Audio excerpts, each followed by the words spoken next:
यो घुम्ने चक्करमा दिदीको नागरिकता र अन्य डकुमेन्टहरू भएको पर्सै छोड्यो। हेलो एभ्रिवान, म चाहिँ हुँ भ्लग बनाउँछु भन्दै भिडियो गर्दै डिलिट गर्ने मान्छे। हामी चाहिँ 4 जना घुम्न जानका लागि सल्लाह गर्यौं, सुत्यौं र म चाहिँ अहिले उठिसकेको छु। 5 बजिसकेको छ र नुहाउन जाँदैछु।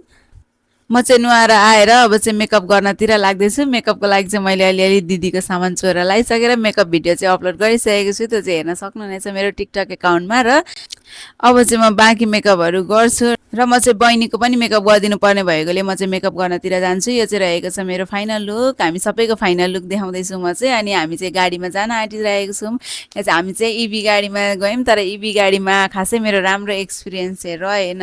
र यो चाहिँ रहेको छ मेरो गाडीभित्रको लुक्स। र यहाँ चाहिँ मेरो छेउमा एकजना बहिनी बसेको छन्। यो चाहिँ हामी धरान आइसक्यौँ, गाडीबाट नि ओर्लिसक्यौँ, तर हामीले सफारी चाहिँ एकदमै नपाएर भन्नुहुन्छ भने 10 मिनट जति बस्दा बस्दा बल्ल बल्ल बल्ल सफारी पायौँ र जाँदैछौँ बुढा सुब्बातर्फ। अब चाहिँ हामी फाइनल्ली मन्दिर पनि प्रवेश गरिसकेका छौँ। यो चाहिँ रहेको छ हाम्रो मन्दिरको वरिपरिको ठाउँहरू। र हामी चाहिँ पुरुषोत्तम के भएकोले गर्दाखेरि मन्दिर चाहिँ भित्र पूजा चाहिँ नगर्ने निर्णय गऱ्यौँ र बाहिरबाट पूजाहरू गऱ्यौँ। मान्छे त भिड हुनुहुन्थ्यो, शनिबार हो, एकदमै भिड हुन्थ्यो, तर हामीले चाहिँ पूजा नगरिकन नै फर्क्यौँ। अनि फोटोसोटो खिच्यौँ, भिडियो सिडियो बनायौँ। अनि हामी चाहिँ यत्तिकै के भन्दै जे पायो त्यही भन्दै भिडियो बनाउँदैछौँ। अहिले चाहिँ कति राम्रो देखिएको है क्यामेरामा त भन्दै हामी दुईजना चाहिँ मक्क छौँ। अब चाहिँ उसले छोडेर जान्छ मलाई र अर्को बहिनी आउँछ मसँग। अनि हामी दुईजना चाहिँ सँगै गफ गर्दै निक्लिन्छौँ। अनि हामी चाहिँ लाग्छौँ खाजा खानातिर। यो ठाउँमा चाहिँ म योभन्दा अगाडि मन्दिर जाँदाखेरि पनि यही ठाउँमा बसेर खाजा खाएर ड्रेस चेन्ज गरेर निक्लिएको थिएँ भने योपाल पनि हामी यही ठाउँमा गयौँ, किनभने यहाँको आन्टीहरू चाहिँ राम्रो हुनु लाग्छ मलाई चाहिँ, त्यही भएर यही ठाउँमा फेरि पनि गयौँ। अनि हामीले चाहिँ 1-2वटा भिडियोहरू पनि बनायौँ। र अब चाहिँ हामी खाजा खानातिर लाग्छौँ। खाजामा चाहिँ हामीले धरानमा एकदमै फेमस थुक्पा खायौँ।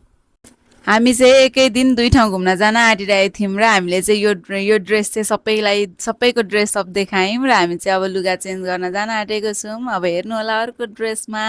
यहाँको आन्टी चाहिँ एकदमै स्विट हुनुहुन्थ्यो। हामीलाई चाहिँ रुममा नै ड्रेस चेन्ज गर्न दिनुभयो र म चाहिँ यहाँ आएर टचअपहरू गर्दैछु, मालासाला हटाउँदैछु। र आइन् अर्की बहिनी पनि मसँग भिडियो बनाउँदै टचअप गर्नको लागि। अनि हामी दुईजना मिलेर टचअप गर्दै गर्छौँ। दिदी र अर्को बहिनी चाहिँ उहाँहरू चाहिँ आइपुग्नु भएको थिएन र सँगै उहाँको र मेरो चाहिँ ड्रेस सेम पनि परेको रहेछ। हामी चाहिँ त्यही कुरा गर्दै थियौँ।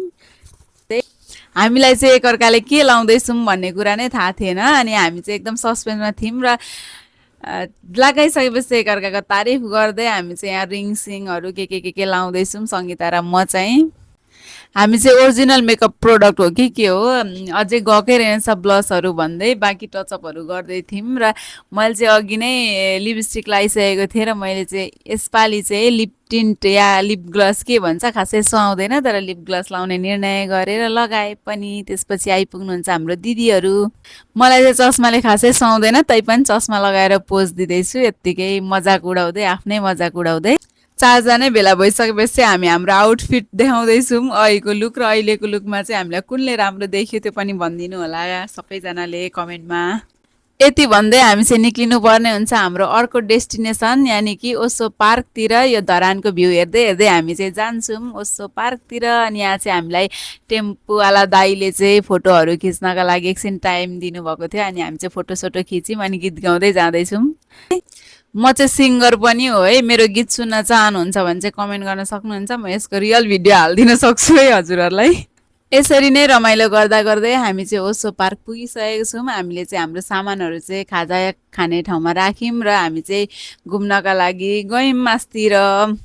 हामी चाहिँ सबैजना भएर बाहिरतिर पनि फोटो भिडियोहरू बनाउँदै जब हामी टिकट लिएर भित्र छिरेको 10 मिनट नबित्दै यति ठुलो पानी पर्यो। त्यो चाहिँ हामी सोच्न पनि सक्दैनौँ, यति ठुलो पानी पर्यो। र सबै हामी चाहिँ आधी उधी भिजिसकेको थियौँ।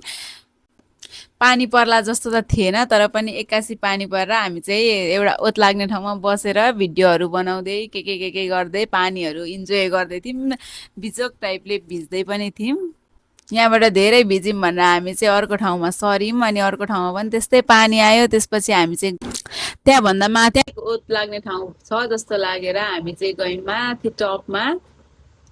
दिदी चाहिँ रातभरिको अनिदोको कारण त्यहाँनिर सुत्नु भयो। हामी चाहिँ दुईजना चाहिँ नाच्दै गाउँदै के गर्दै रमाइलो गर्यौँ। यदि हजुरहरू मेरो डान्स भिडियो हेरेर मेरो बेइज्जत गर्न चाहनुहुन्छ भने चाहिँ कमेन्ट गर्न सक्नुहुनेछ। म डान्सको भिडियो पनि हालिदिनेछु र हामी चाहिँ यस्तै यस्तै इन्जोय गर्दा गर्दै कति छिटो टाइम गयो पत्तै भएन र पानी पनि रहेको थियो अनि हामी चाहिँ त्यहाँबाट ओह्रालो झऱ्यौँ। म चाहिँ अहिलेसम्म ओसो धेरै नै चोटि गइसकेँ, तर पनि म जहिले जाँदा एउटा न एउटा केही नयाँ बनिरहेको हुन्छ। अनि हामी चाहिँ यस्तै यस्तै गर्दै गफ गर्दै गर्दै गर्दै झऱ्यौँ अनि झर्दै भिडियो बनाउँदै फोटोहरू पनि खिच्दै खिच्दै झऱ्यौँ अनि हजुरहरूलाई पनि भ्यू देखाउँदै देखाउँदै झऱ्यौँ।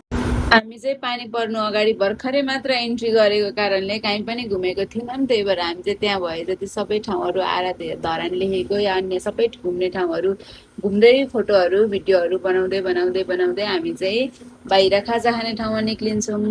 खाजामा चाहिँ हामीले चटपटे मोमो र फ्यान्टा खायौँ। त्यो चाहिँ मैले रेकर्ड गर्न बिर्सेछु। अनि अब चाहिँ हामी निक्लिँदैछौँ अब घरतर्फ लाग्नका लागि।